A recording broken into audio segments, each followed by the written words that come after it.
jangan lupa urus data kependudukan Betul, dan betul. daftarkan bayi baru lahir Anda Ya. sebelum terlambat. Betul. Kalau sudah terlambat kena denda. Kena denda lagi. Baik Pak Iwan, kita lanjut ke fokus kita tentang pelayanan kesehatan baik di FKTP maupun FKRTL. Ya. Kira-kira sebenarnya kalau berdasarkan peraturan BPJS, apa saja sih sebenarnya yang dijamin di fasilitas kesehatan tingkat pertama? Baik, yang pertama kalau di Vaskes tingkat pertama itu tingkat pertama itu saya perlu jelaskan bahwa ada puskesmas, ada klinik, ada dokter keluarga praktek perorangan atau praktek mandiri. Nah, itu yang ditanggung ada sana ada pemeriksaan dan pengobatan umum. Kemudian pelayanan gawat darurat ringan, obat-obatan generik sesuai formularium, kemudian imunisasi dasar, KB pemeriksaan kehamilan, dan jika diperlukan maka akan ada rujukan ke spesialis atau vaskes lanjutan. Itu di yang vaskes pertama. Kemudian di vaskes lanjutan, ini Jadi tidak termasuk home care ya Pak ya, kunjungan rumah enggak ya? Tidak termasuk home care. Nah, kemudian untuk vaskes lanjutan itu ada konsultasi dan tindakan spesialis, ada rawat inap jika diperlukan, ada operasi itu termasuk mulai operasi kecil, sedang dan besar, sampai operasi jantung atau sesar, operasi-operasi yang lain juga.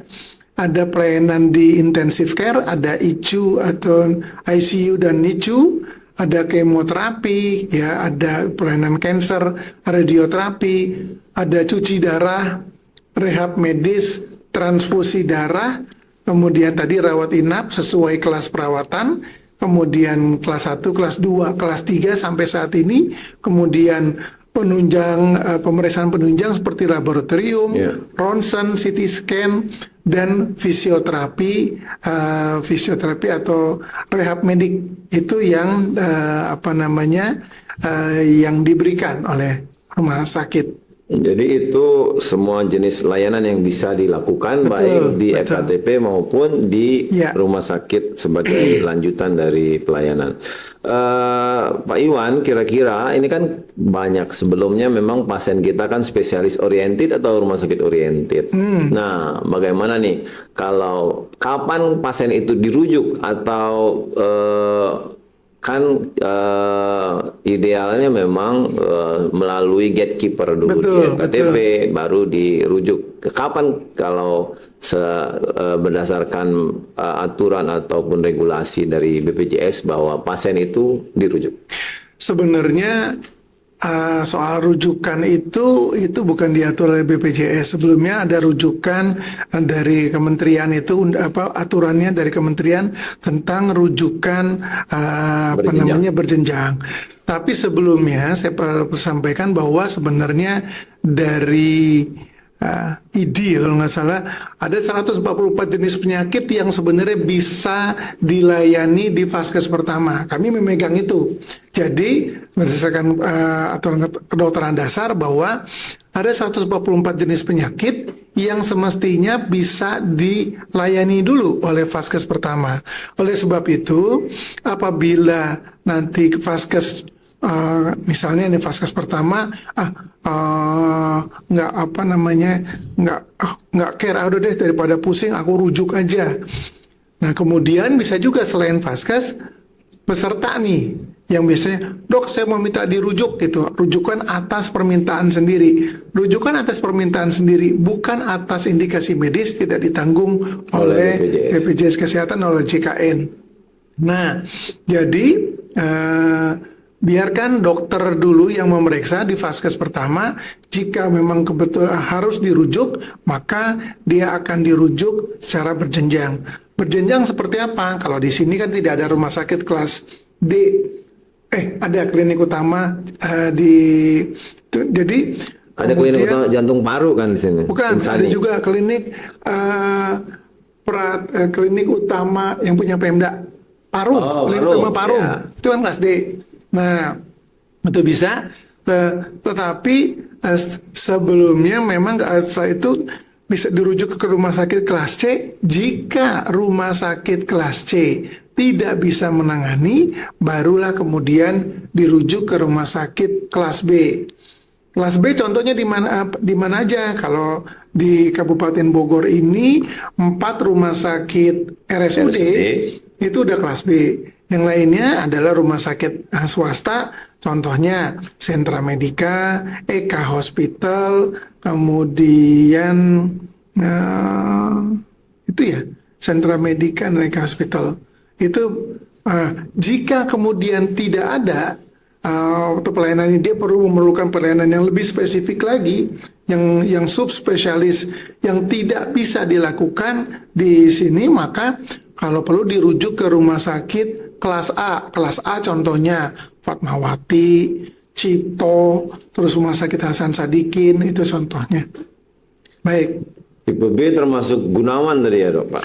Gunawan Parto Widakdo secara rumah sakit khusus dia sebenarnya rumah sakit kelas A, ya. Tetapi dia lebih khusus ke paru gitu. Baik, atau misalnya begini, pasien itu sudah dikelola, diperiksa, masuk dari 144 tadi yang harus dikelola di FKTP. Tetapi memang misalnya kalau aturannya kan TICC ya.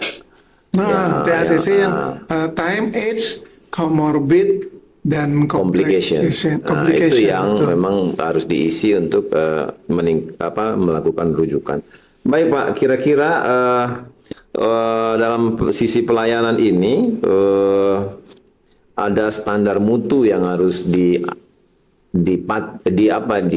arahan oleh BPJS maupun sistem akreditasi. Kalau di nasional kita berarti akreditasi kan. Betul. Yang kedua mungkin kalau untuk kerjasama kredensial maupun memperpanjang kerjasama ataupun kerjasama yang baru. Ya, jadi BPJS Kesehatan itu melaksanakan ketentuan juga dari Kementerian Kesehatan, ada standar-standar Vaskes yang harus dipenuhi. Ya. Nah, kalau kita mau bekerja sama, tidak sebelumnya kami melihat dulu sekarang. Kami melihat zonasi. Zonasi. Apakah di daerah tersebut itu sudah cukup atau tidak? Terutama untuk Vaskes pertama. Kalau cukup berarti kecil Belum. kemungkinan. Ya, artinya gitu. Makanya zona gini. Merah. Makanya ini ada kaitannya sama itu, saya juga menyampaikan kepada calon-calon investor dan kami juga bicara juga dengan kemarin kami barusan juga bicara dengan melibatkan Dinkes, kemudian Persi dan Arsi. Jadi kita ngebuat itu dan kita buat zonasi. Daerah-daerah mana saja ya Asklin yang sebaiknya ditambah, daerah mana yang kemudian memang sudah penuh gitu ya. Nah, jika memang dia bisa dilakukan kerjasama, maka kita baru melakukan credentialing namanya. Credentialing itu kita melihat bahwa apakah mereka memenuhi sarana, kemudian sumber daya manusianya cukup, kemudian ketentuan-ketentuan lainnya ditetapkan. Contoh misalnya kalau mereka mau membuka layanan hemodialisa, maka ada ketentuan dari Persatuan Nefrolog Indonesia gitu ya, Pernefri gitu ya. Kemudian kalau nanti radioterapi segala macam ada ketentuan dari Batan dan segala macam, itu memang harus kita lihat. Nah, itu kemudian setelah itu kita memastikan bahwa Vaskes itu memenuhi janji layanan gitu. Nah, janji layanan itu ada, nanti saya coba jelaskan, tetapi gini, kita menjaga mutu itu kita melihat dari kita sering melakukan monitoring evaluasi. Monitoring evaluasi itu misalnya kita lihat rasio rujukannya gimana. Ini apakah Vaskes ini melayani dengan baik atau dia main asal rujuk aja. Kemudian rasio rujukan non spesialistik tadi dari 144 jenis penyakit, apakah dia meraksa atau langsung dirujuk. Kalau rujukannya ternyata enggak spesialistik, maka kita akan memberikan feedback dan akan ada penilaian yang berdampak kepada pembayaran. Kalau di Vaskes pertama kita namakan kapitasi kepada Vaskes bersama tersebut. Kemudian kita juga melakukan kunjungan ke Vaskes. Pada saat itu kita lihat pelayanannya seperti apa gitu ya, dan tentu ada penilaian tingkat kepatuhan fasilitas kesehatan tadi, sama review fungsi pelaksanaan PIPP. PIP itu pemberian informasi dan penanganan pengaduan di rumah sakit. Jadi kita lihat nih petugas di rumah sakit gimana merespon terhadap keluhan, gimana mereka menjawab pertanyaan-pertanyaan dari peserta, seperti itu gitu. Terkait pelayanan ini rasanya kurang abdol kalau saya tidak menyampaikan kaitan dengan KBK, Pak.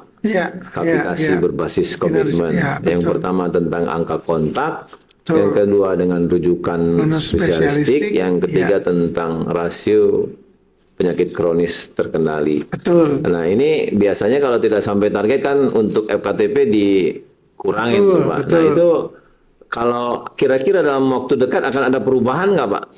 Sementara ini itu masih kita pakai, belum ada rencana penyesuaian. Karena gini, kami sih berharap walaupun itu ada prosentase ya, ada yang bisa sampai 100%, kemudian 95 dan 90%. Kadang-kadang gini, saya berbicara dari sisi Vaskes, saya bilang, dok nggak sayang kehilangan 10% gitu dari situ. Kalau dokter benahi ini, maka dokter bisa mendapatkan 10%. Kalau misalnya jumlah pesertanya, let's say 10.000 kalau misalnya dapat itunya 10.000 per orang, maka dia dapatnya 100 juta. Kalau 10%-nya, maka itu 10 juta. Makanya saya bilang, yuk dilihat lagi apa sih kendalanya. Pertama bisa jadi karena mereka memang berikan layanan, tetapi mereka nggak nginput, nggak menginput. Nah kalau kayak gitu, kalau kira-kira orangnya nggak ada, cari orang, bayar tuh orang, karena sebenarnya dari selisih itu bisa buat ngebayar orang menginput. Kemudian, nah kaitannya memang karena ini juga merupakan penilaian dari Dinas Kesehatan, maka kami pun juga bersinergi dengan Dinas Kesehatan memastikan tuh bahwa ternyata rasio rujukan juga diperiksa tuh sama Dinas Kesehatan. Rasio rujukan non spesialistik 144 jenis penyakit tadi juga dinilai sama kesehatan, dan rasio prolanis. Nah, penyakit kronis terkendali itu untuk penyakit diabetes dan hipertensi. Nah, di beberapa Vaskes, di klinik segala macam udah bagus. Mereka ngebuat tuh pertemuan rutin. Ada senam sehat, kemudian ada penyuluhan kesehatan gitu. Sebenarnya kan gini, kalau orang semakin ngerti tentang kesehatan, tentu dari sisi itu lain orang nggak sering berobat. Maka ya di situ tadi peran gatekeeper dari Vaskes pertama untuk mengedukasi pesertanya gitu. Dalam hal ini merupakan pelayanan promotif preventif, jadi mencegah, tidak mengobati gitu. Baik, terakhir terkait dengan pelayanan ini,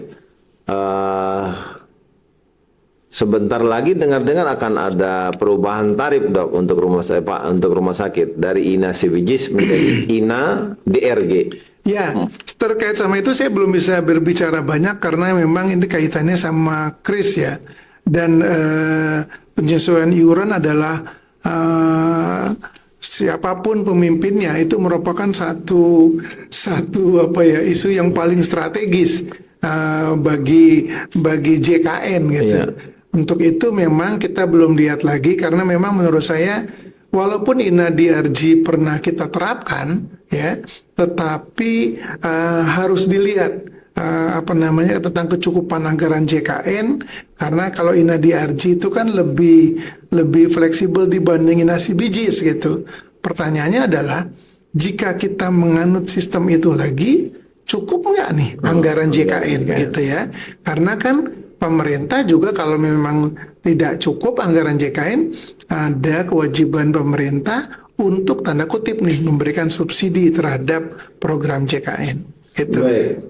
Nah, karena tadi udah disinggung tentang KRIS, Ya, kira-kira ini akan diberlakukan atau diterapkan nggak Pak kira-kira? Dan dampak KRIS itu kan berarti dari 6 kamar, 6 bed per kamar jadi 4, berarti akan ada pengurangan tempat tidur nih. Betul. Nah, itu gimana tuh Pak ininya? nah kalau KRIS sebenarnya kami juga seperti saya sampaikan tadi, kami menunggu ketetapan dari pemerintah. Walaupun Pak Menteri Kesehatan sudah menyampaikan bahwa